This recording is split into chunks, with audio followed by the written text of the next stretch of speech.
নমস্কার, আমি শঙ্কর বিশ্বাস। কাকদ্বীপের শিশু শিক্ষায়তনের পক্ষ থেকে kakdeep.com এর দ্বারা এই ক্লাসের ব্যবস্থা করা হয়েছে। আমি আজ দ্বাদশ শ্রেণীর সংস্কৃত বিষয়ের একটি চ্যাপ্টার নিয়ে আমি আলোচনা করব। আর সমস্ত প্রিয় ছাত্রছাত্রীদের তোমাদের সবাইকে অভিনন্দন জানাই এই kakdeep.com এর পর্দায় চোখ রাখার জন্য।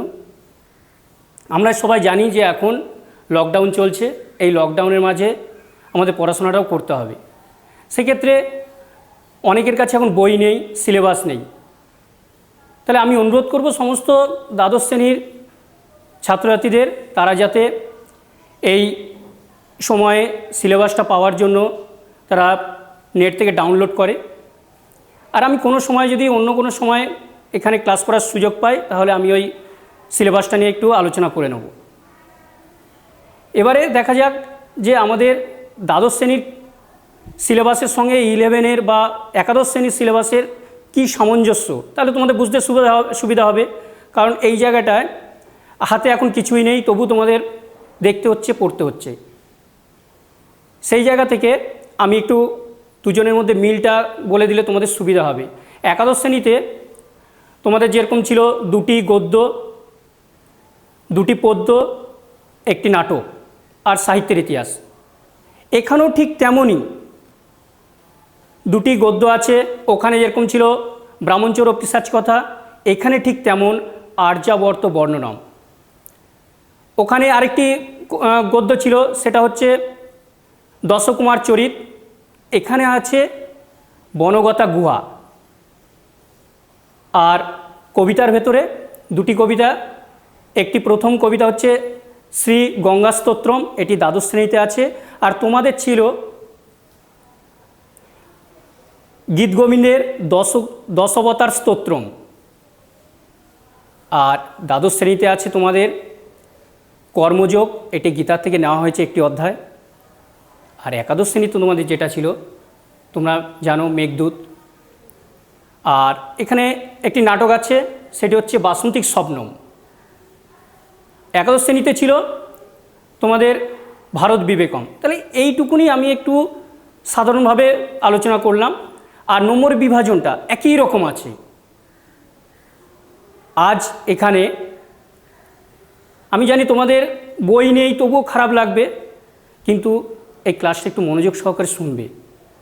এতে যখন তোমরা হাতে বই পাবে তখন দেখবে তোমাদের অনেক সুবিধা হচ্ছে। কারণ আমি আজকের একটি কবিতা তোমাদের কাছে ভালো করে দেখিয়ে দেবো বা পড়ে শোনাবো। এবারে এই কবিতাটা হচ্ছে প্রথম কবিতা, যেটা ছিল আমাদের শ্রী গঙ্গা স্তোত্রম। এই গঙ্গা স্তোত্রম কবিতাটাই নামকরণটা দেখে বোঝা যাচ্ছে যে এখানে গঙ্গার কোনো একটি মাহাত্ম্য বা গুণকীর্তন করা হয়েছে। সেই জায়গা থেকে দেখো শ্রী আছে। শ্রী কথার অর্থ কি? শ্রী কথার অর্থ হচ্ছে শ্রদ্ধা জ্ঞাপক। আর গঙ্গা মানে গঙ্গার। স্তোত্রম কথার অর্থ আমরা 11-এও পড়েছি, দশাবতার স্তোত্রম। সেখানে ছিল 10টি অবতারের গুণকীর্তন। এখানে ঠিক তেমনই গঙ্গার গুণকীর্তন করা হয়েছে। তাহলে দাঁড়াচ্ছে কি না, গঙ্গার গুণকীর্তন এখানে শ্রদ্ধার সঙ্গে আলোচনা করা হয়েছে। এখানে রচয়িতাকে শ্রী শঙ্করাচার্য। এই শঙ্করাচার্য লেখকের সম্পর্কে আমাদের একটু জানতে হবে। ইনি হচ্ছে কেরলের কালাডি নামক একটি গ্রামে 788 খ্রিস্টাব্দে জন্মগ্রহণ করেছিলেন এক ব্রাহ্মণ পরিবারে। এনার কর্মজীবন বেশি দিন ছিল না, মাত্র 32 বছর বয়সে ইনি পরলোক গমন করেন। এনার পিতা হচ্ছিলেন শিবগুরু এবং মাতা শিব তারকা। আমাদের এখানে একটি বিষয় ভালো করে মনে রাখতে হবে যে এই শঙ্করাচার্যের শিক্ষাগুরু কে ছিলেন। এই কোশ্চেনটা কিন্তু আমরা অনেক জায়গায় পেয়েছি। তাহলে শঙ্করাচার্যের শিক্ষাগুরু ছিলেন গোবিন্দ। এই শিক্ষাগুরুর কাছ থেকেই শঙ্করাচার্য অদ্বৈত বেদান্তের, তোমরা 11-এ বেদ পড়েছো, সেখানে বেদের অনেকগুলো ভাগ আছে, সেখানেও বেদান্ত পেয়েছো। সেই অদ্বৈত বেদান্তের ইনি প্রবর্তক বা প্রচারক ছিলেন। আর তারপরে ইনি অনেক দেবতার স্তব লিখেছেন, স্তুতি করেছেন। সেখানে আমাদের এই উচ্চ মাধ্যমিক শিক্ষা সংসদ ওনার গঙ্গা স্তোত্রম কবিতাটা থেকে মাত্র 10টি লাইন বা 10টি শ্লোক এখানে পাঠ্যে নেওয়া হয়েছে।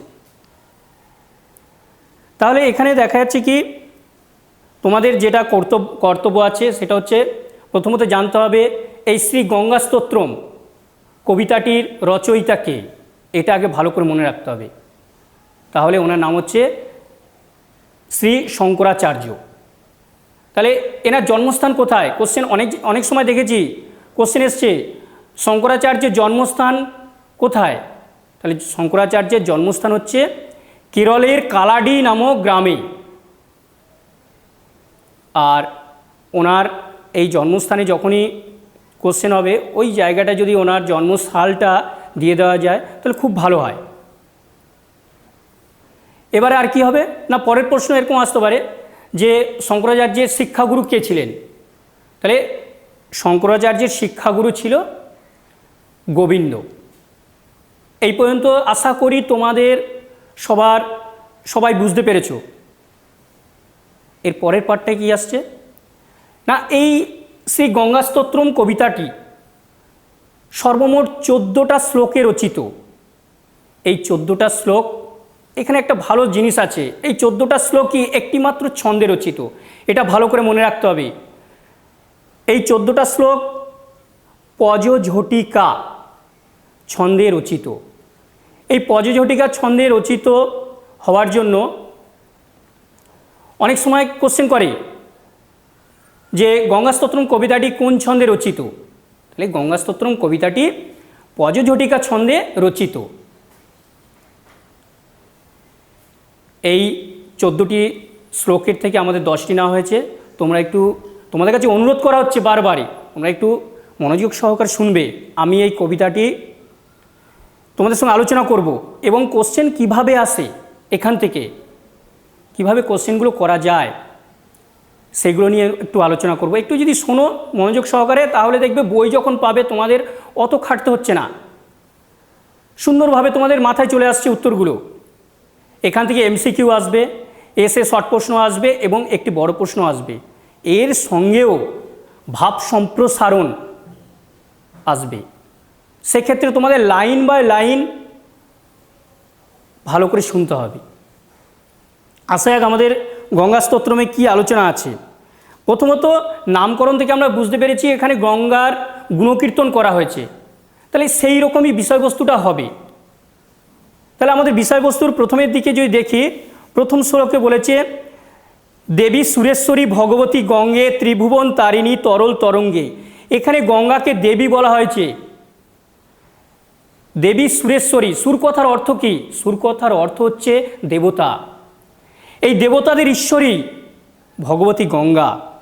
বলছে ত্রিভুবন তারিণী, ত্রিভুবনের উদ্ধারকারিণী তুমি।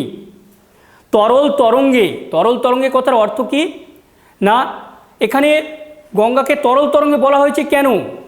কারণ গঙ্গার তরঙ্গ হচ্ছে অত্যন্ত চঞ্চল, যার জন্যে গঙ্গাকে তরল তরঙ্গে বলা হয়েছে। এখানে কোশ্চেন করবে গঙ্গাকে তরল তরঙ্গে বলা হয়েছে কেন? তাহলে অ্যান্সারটা কী হবে না, গঙ্গার তরঙ্গ অত্যন্ত চঞ্চল বলে তাকে তরল তরঙ্গে বলা হয়েছে। দ্বিতীয় লাইনে বলছি কি, শঙ্কর মৌলি বিহারিণী বিমলে মম মতিরাস্তাং তব পদকমলে।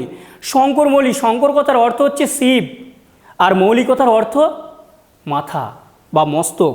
আর বিহারিণী, বিহারিণী কথার অর্থ হচ্ছে বিহারকারিণী বা ভ্রমণকারিণী। তাহলে কি দাঁড়াচ্ছে না, শিবের মাথায় বিহারকারিণী, ভ্রমণকারিণী। বিমলে মম মতিরাস্তাং তব পদকমলে। এখানে বলেছে, কবি বলেছে যে বিমলা কথার অর্থ হচ্ছে স্বচ্ছ বা পবিত্র। তোমার পবিত্র পদকমলে যেন আমার মতি বা বুদ্ধি থাকে। তাহলে এখানেও দুটো তিনটে কোশ্চেন হচ্ছে। প্রথমত বলেছি তরল তরঙ্গে কেন বলা হয়েছে। দ্বিতীয় কোশ্চেন হচ্ছে গঙ্গাকে শঙ্করমৌলি বলা হয় কেন, কারণ গঙ্গা শঙ্কর বা শিবের মাথায় বিহার করে। আবার কোশ্চেন করবে শঙ্করমৌলি বিহারিণী, তুলে বলবে মৌলিক কথার অর্থ কী। মৌলিক কথার অর্থ হচ্ছে মস্তক। তারপরে বলবে কবি শঙ্করাচার্য গঙ্গাস্তোত্রম কবিতায় দেবী গঙ্গার কাছে কি চেয়েছেন। তাহলে এখানে আমরা একটা পেয়ে গেছি। কবি বলেছে যে তার মতি বা বুদ্ধি যেন থাকে গঙ্গার পদকমলে। তাহলে অ্যান্সারটা কী হবে, যে শঙ্করাচার্যের মতি যেন গঙ্গার কোমল চরণে থাকে, এটি কবির প্রথম আবেদন। তারপরে দ্বিতীয় শ্লোকে গিয়ে বলছে কি, ভাগীরথী সুখদায়িনী মাতো তব জলমহিমা নিগমে খ্যাত। ভাগীরথী, এখানে ভাগীরথী বলে গঙ্গাকে সম্বোধন করা হয়েছে। এইখানে একটি পৌরাণিক কাহিনী আছে। পৌরাণিক কাহিনীটি কেমন, আমাদের জানা উচিত যে গঙ্গা হচ্ছে স্বর্গেই থাকে, আমরা জানি। তাহলে স্বর্গ থেকে মর্তে কীভাবে এলো। সগর বংশীয় রাজা দিলীপের পুত্র হচ্ছে ভগীরথ। কোনো এক সময় প্রাচীনকালে পৌরাণিক কাহিনী অনুসারে জানা যায় যে সগররাজ তার 60,000 পুত্র ছিল। এই 60,000 পুত্র কী হয়েছিল না, এই কপিল মুনির অভিশাপে তারা ভস্মীভূত হয়ে যায়। এবং সগররাজের অনুনয়ের ফলে কপিলমণি কিছুটা শান্ত হয়ে বলেছিল, যদি গঙ্গা তার পুত্রদের ভস্মস্তূপের ওপর দিয়ে প্রবাহিত হয় তাহলে তার সন্তানেরা মুক্তি পাবে। তারপরে সগর অনেক চেষ্টা করেও পারেনি।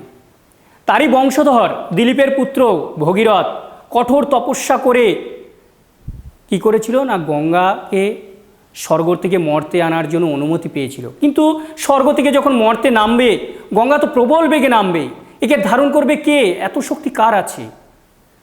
সেই সময় ভগীরথ শিবের কঠোর তপস্যা শুরু করে।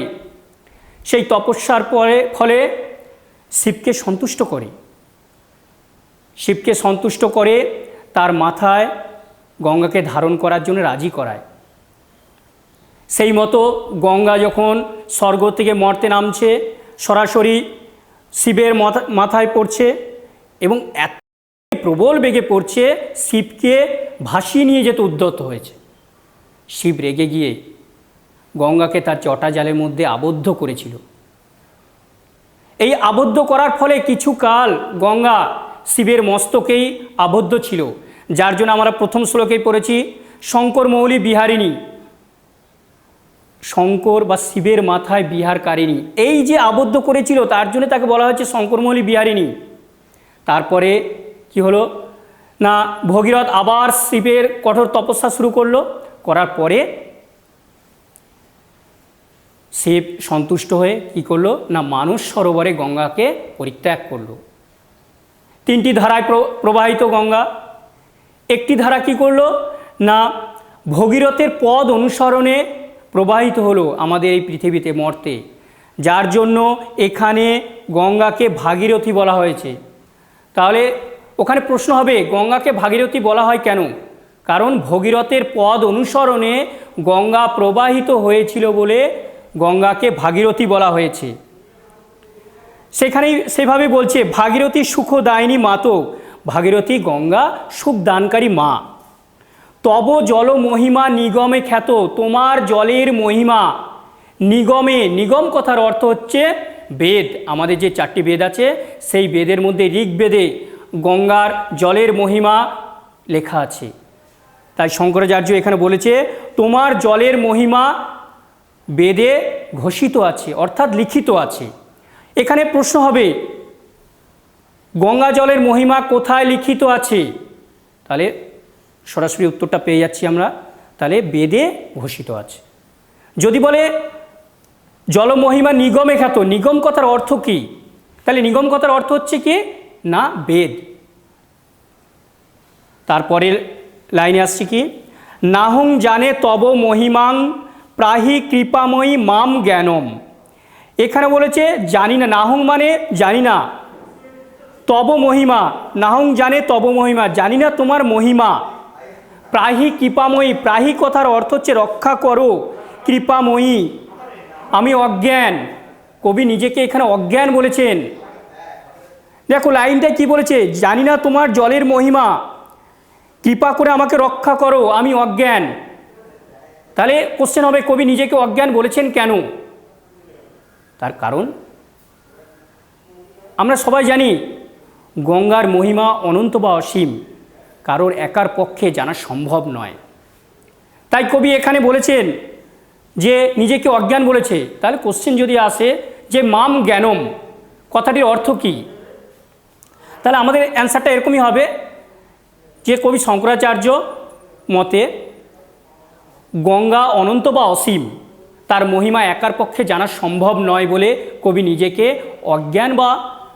অজ্ঞান বলেছেন। এবারে তারপরের শ্লোকে বলেছে কি, হরিপাদ পদ্ম তরঙ্গিনী গঙ্গে হিম বিধুর মুক্তা ধবল তরঙ্গে। এখানে বলছে হরিপাদ পদ্ম তরঙ্গিনী, হরি অর্থাৎ বিষ্ণু, বিষ্ণুর পাদপদ্ম থেকে গঙ্গা প্রবাহিত হয়েছে। তারপর বলা হয়েছে কি না, হিম বিধু এবং মুক্ত। হিম কথার অর্থ হচ্ছে তুষার, আর বিধু কথার অর্থ চন্দ্র, আর মুক্ত আমরা সবাই জানি মুক্ত।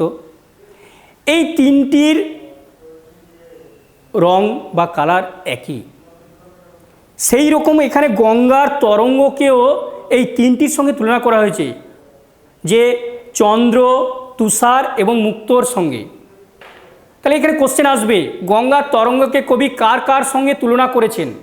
গঙ্গার তরঙ্গকে কবি চাঁদ, তুষার এবং মুক্তর সঙ্গে তুলনা করেছেন। আর কোশ্চেন আসবে যে গঙ্গা কোথা থেকে নদীরূপে প্রবাহিতা? তাহলে গঙ্গা হচ্ছে হরির পাদপদ্ম থেকে নদীরূপে প্রবাহিত হয়েছে।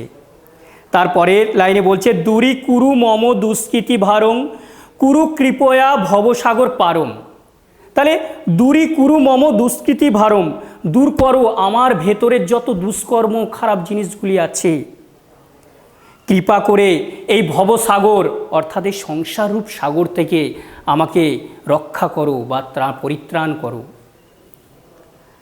আশা করি এই তিনটি শ্লোক তোমাদের ভালো মতোই মনে করেছ, বা এখান থেকে যে যে কোশ্চেনগুলো আসবে সেগুলো সবই পারবে। তাহলে আমরা পরের শ্লোকগুলো যাই। এর পরের শ্লোকে 4 নম্বর শ্লোকে বলেছে তব জলমলং যেন নিপীতং পরম পদ খলুতেন গৃহীতম। তব জলমলং, তব তোমার জল যে পান করেছে সে পরম পদ, পরম পদ কথার অর্থ হচ্ছে মোক্ষলাভ, পরম পদ তথা মোক্ষলাভ করেছে। তাহলে এখানে কোশ্চেন হবে গঙ্গা জল পান করলে কি হয়? গঙ্গা জল পান করলে পরম পদ তথা মোক্ষলাভ হয়। তারপরের লাইনে গিয়ে বলছে মাত গঙ্গে তৈজ ভক্ত কিল তং দ্রষ্টু ন যম শক্ত। মা গঙ্গা তোমার ভক্তদের যমরাজ কখনো দেখতে পায় না। তাহলে কি হলো? তাহলে ওখানে কোশ্চেন করবে যমরাজ কাকে দেখতে পায় না? তাহলে যমরাজ গঙ্গার ভক্তকে দেখতে পায় না। তারপরে শ্লোকে গিয়ে বলছে পতিতোদ্ধারিণী জাহ্নবী গঙ্গে খণ্ডিত গিরিবর মণ্ডিত ভগ্নী। তাহলে পতিতোদ্ধারিণী, পতিতদের উদ্ধারকারিণী জাহ্নবী গঙ্গে, গঙ্গাকে এখানে আরেকটি বিশেষণে ভূষিত করা হয়েছে জাহ্নবী। তাহলে জাহ্নবী কথার অর্থ কী বা জাহ্নবী কেন হয়েছে তাকে বলা হয়েছে? তাহলে প্রথমত বলেছে পতিতোদ্ধারিণী, পতিতদের উদ্ধারকারিণী জাহ্নবী গঙ্গে। গঙ্গাকে এখানে জাহ্নবী বলা হয়েছে, এর পেছনে একটি পৌরাণিক কাহিনী আছে। ভগীরথ যখন গঙ্গাকে নিয়ে আসছিল, ভগীরথের পথে যে পথ ধরে আসছিল সেই পথে জহ্নু তার যজ্ঞের সরঞ্জাম সব রেখে দিয়েছিল। গঙ্গা কী করেছিল? সেই জহ্নু মুনির যজ্ঞের যে সমস্ত সরঞ্জাম ছিল সবগুলিকে ভাসিয়ে নিয়ে চলে গিয়েছিল। তাতে জহ্নু মুনি রেগে গিয়ে গঙ্গাকে পান করে নিল। পান করার পর ভগীরথ আবার জন্যমুনিকে সন্তুষ্ট করার জন্য তপস্যা করল। তাকে সন্তুষ্ট করে তার জানুদেশ থেকে গঙ্গাকে মুক্ত করল, যার জন্য এখানে বলা হয়েছে জাহ্নবী। তাহলে জন্যমুনির কন্যা বলে তাকে জাহ্নবী বলা হয়েছে। এখানে কোশ্চেন করবে গঙ্গার অপর নাম জাহ্নবী কেন? তাহলে জন্যমুনির কন্যা বলে তাকে জাহ্নবী বলা হয়েছে। তারপর বলা হয়েছে খণ্ডিত গিরিবর মণ্ডিত ভগ্নে। খণ্ডিত গিরিবর, তাহলে গিরিবর, বর কথার অর্থ হচ্ছে কি না শ্রেষ্ঠ। তাহলে বর কথার অর্থ যদি শ্রেষ্ঠ হয় তাহলে গিরিবর, গিরিদের শ্রেষ্ঠকে হিমালয়। তাহলে হিমালয়কে খণ্ডিত করে এই গঙ্গা প্রবাহিত হয়েছে।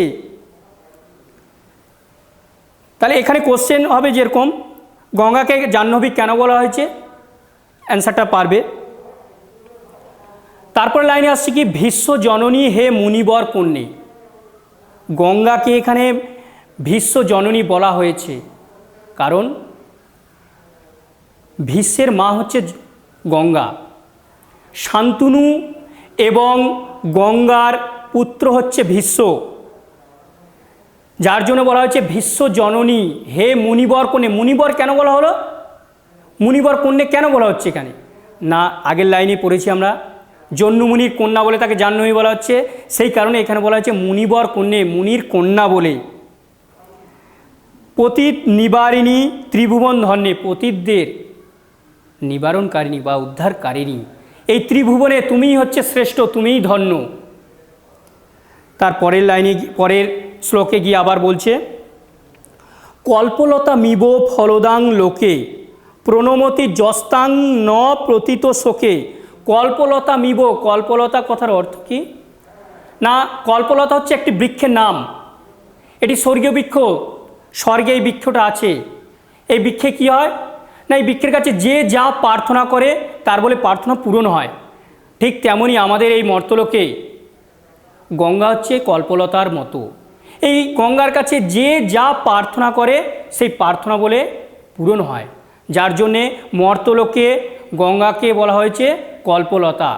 যার জন্য কবি এখানে বলেছে কল্পলতার মতোই ফলদান লোকে, ফলদানকারী এই লোকে মর্তলোকে প্রণমতি যস্তাং ন পততি শোকে। প্রণাম করে, তোমাকে যে প্রণাম করে তাকে কখনো শোকে পতিত হতে হয় না। তাহলে এখানে আবার একটি কোশ্চেন হবে। প্রথম কোশ্চেনটা যেরকম হবে যে গঙ্গাকে কল্পলতার সঙ্গে তুলনা করা হয়েছে কেন, বা এরকম কোশ্চেন হবে গঙ্গাকে কার সঙ্গে তুলনা করা হয়েছে এবং কেন। তাহলে গঙ্গাকে কল্পলতার সঙ্গে তুলনা করা হয়েছে কারণ কি, স্বর্গীয় বৃক্ষ কল্পলতা, তার কাছে যে যা প্রার্থনা করে সেই প্রার্থনা পূরণ হয়। ঠিক তেমনই এই মর্তলোকে গঙ্গার কাছে যে যা প্রার্থনা করে সেই প্রার্থনাও গঙ্গা পূরণ করে। তাই কবি গঙ্গাকে কল্পলতার সঙ্গে তুলনা করেছে। তাহলে হয়ে গেল। দ্বিতীয় প্রশ্ন হবে কাকে শোকে পতিত হতে হয় না। তাহলে উত্তর আসছে কি না, যে গঙ্গাকে প্রণাম করে তাকে কখনো শোকে পতিত হতে হয় না। তাহলে পরের লাইন কি বলছে, পারাবার বিহারিণী গঙ্গে বিমুখ যুবতী কৃত তরলা পাঙ্গে। তাহলে পারাবার বিহারিণী, গঙ্গাকে এখানে পারাবার বিহারিণী, পারাবার কথার অর্থ কি, পারাবার কথার অর্থ হচ্ছে সমুদ্র। গঙ্গা যেখানে সমুদ্রের সঙ্গে মিলিত হয়েছে সেই স্থানটি অত্যন্ত রমণীয়। সেই স্থানটি দেখে স্বর্গের যুবতীরা বা দেববধূগণ অত্যন্ত কটাক্ষ দৃষ্টিতে দেখে। তাহলে এখানে কোশ্চেন করবে যে গঙ্গাকে কটাক্ষ দৃষ্টিতে কেন দেখে, কারণ গঙ্গা যখন সমুদ্রের সঙ্গে বিহার করে তখন তাকে কটাক্ষ দৃষ্টিতে দেখে। যদি বলে কারা, তাহলে দেববধূগণ বা যুবতীরা। এর পরের শ্লোকে আসছে কি, তব কৃপয়া চে আত্মস্রোত স্নাত পুনরপি জঠরে সোপি ন জাত। তাহলে কি বলা হয়েছে, তব কৃপয়া, তোমার কৃপায় তোমার স্রোতে যে স্নান করেছে তাকে পুনরায় আর মাতৃগর্ভে জন্মগ্রহণ করতে হয় না। তার মানে কি, আমরা আগের একটি শ্লোকে পড়েছিলাম যে গঙ্গার ভক্তকে যমরাজ দেখতে পায় না। তার মানে কি, যমরাজ দেখতে পায় না বলে তার মৃত্যু নেই। এখানে ঠিক তেমনই বলছে কবি, তেমনই বলেছে যে তোমার জলে যে স্নান করেছে, তোমার স্রোতে যে একবার স্নান করেছে তাকে পুনরায় আর জন্মগ্রহণ করতে হয় না। তারপরের লাইনে গিয়ে আবার বলছে নরক নিবারণী জাহ্নবী গঙ্গে কলুষ বিনাশিনী মহিম তঙ্গে। তাহলে নরক নিবারণী, নরকের নিবারণকারিণী জাহ্নবী গঙ্গে। জাহ্নবী কেন বলা হয়েছে আগে বলে দিয়েছি, আমি আলোচনা করেছি। কলুষ বিনাশিনী, কলুষ কথার অর্থ হচ্ছে কালিমা, বিনাশকারিণী মহিম তুঙ্গে, মহিমা হচ্ছে অত্যন্ত শ্রেষ্ঠ। তাহলে দেখো, তোমাদের এই পর্যন্ত আমি 7টি শ্লোক পড়েছি এবং এই শ্লোকগুলো থেকে কি কি কোশ্চেন হয় বা আসতে পারে সেগুলো আমি আলোচনা করছি। প্রত্যেকটা কোশ্চেন কিন্তু হয় মাল্টিপল চয়েস, না হলে শর্ট প্রশ্নে দিতে পারি। আবার এখান থেকে অনেক লাইন তুলে দেবে, দিয়ে তার ভাব সম্প্রসারণও দিতে পারি।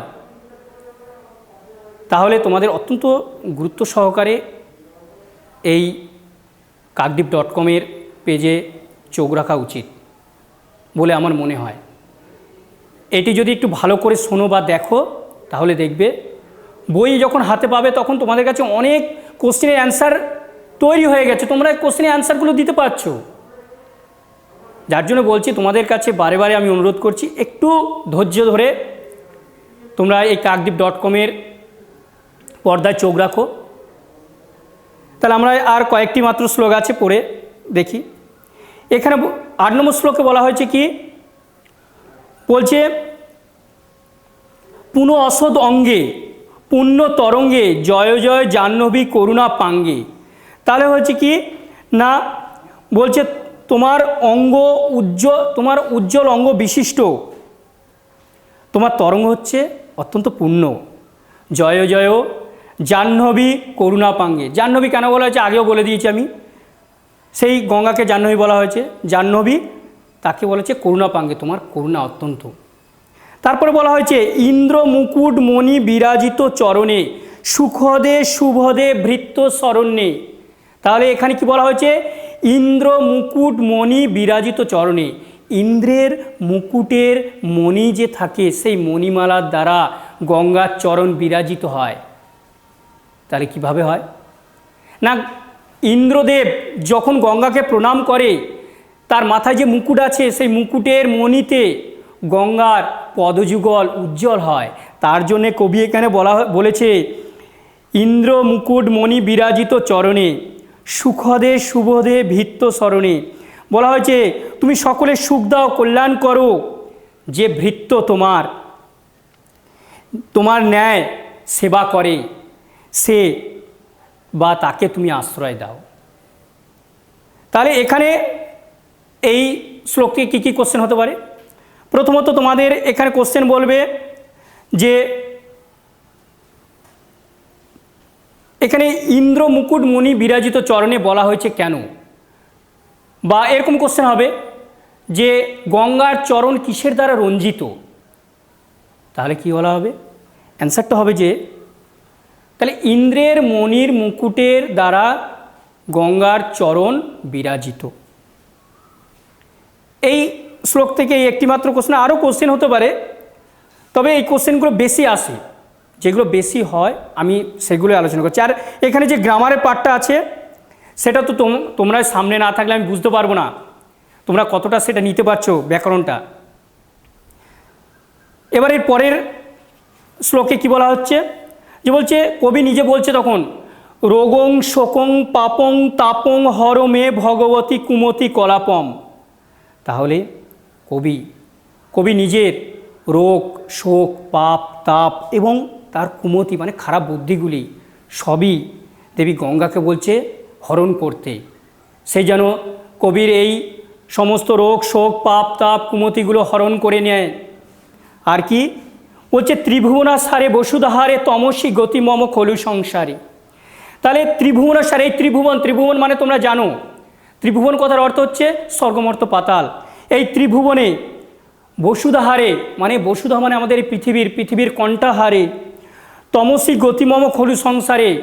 তাহলে এই পৃথিবীতে তুমি ছাড়া আর কোনো গতি নেই, তুমিই একমাত্র গতি। তারপরে একদম লাস্ট শ্লোক, নবম শ্লোকে আমরা এসে গেছি, এই দশম শ্লোকে এসে গেছি। দশম শ্লোকে এখানে এসে কি বলছে, কবি বলছে অলোকানন্দে পরমানন্দে কুরু করুণাময়ী কাতর বন্দে। তাহলে অলোকানন্দা বলা হয়েছে গঙ্গাকে, পরম আনন্দা স্বরূপিণী এবং কাতর জনের দ্বারা বন্দিতা। তারপর বলা হয়েছে কি, তব তট নিকটে যস্য নিবাস খলু বৈকুণ্ঠে তস্য নিবাস। তাহলে এখানে সুন্দর একটা কথা বলেছেন, বলছে তোমার তটের নিকট যে বাস করে বা যারা বাস করে তারা বৈকুণ্ঠ লোকের মতো সেখানে থাকে বা বাস করে। এখানে কোশ্চেন করবে যে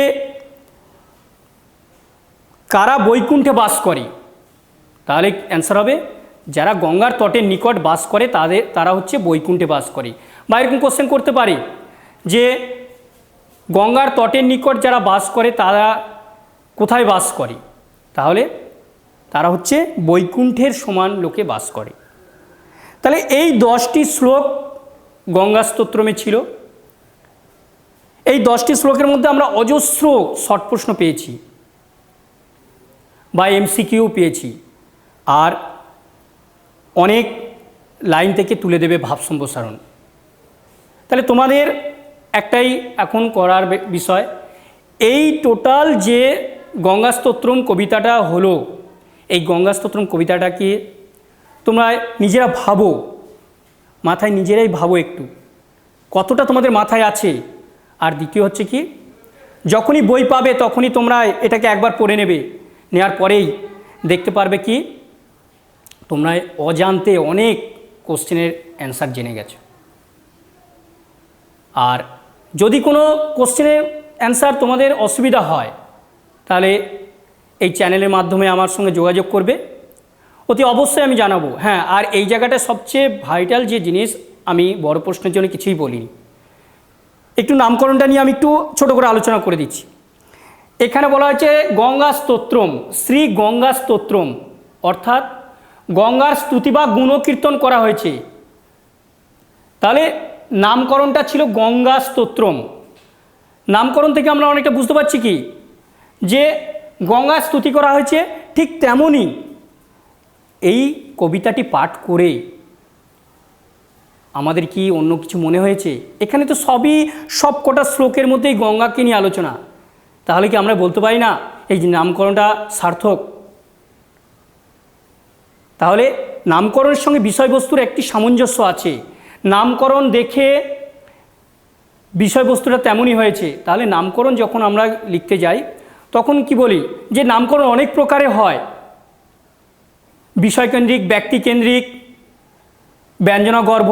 এখানে কীরকম নামকরণ হয়েছে না বিষয়কেন্দ্রিক, গঙ্গার বিষয় নিয়ে, অর্থাৎ গঙ্গার মহিমা এখানে আলোচনা করা হয়েছে। আর এখান থেকে যে বড় প্রশ্নগুলো একটু মনোযোগ সহকার পড়বে। প্রথমত নামকরণ, গঙ্গা স্তোত্রমের নামকরণ সার্থকতা বিচার করো। তারপরে আসবে গঙ্গার মাহাত্ম্য বিচার করো বা গঙ্গার মাহাত্ম্য সম্পর্কে আলোচনা করো। তারপরেই আমি কয়েকটি পৌরাণিক কাহিনী বলেছি, ওখানে হয়তো এরকম তুলে দেবে পৌরাণিক কাহিনী অনুসারে গঙ্গাকে শঙ্করমৌলি বিহারিণী বলা হয়েছে কেন। আবার একটি কোশ্চেন করতে পারি, গঙ্গাকে ভাগীরথী কেন বলা হয়? এই যে ভাগীরথী আর শঙ্করমৌলি বিহারিণী, অ্যান্সার দুটো একই হবে।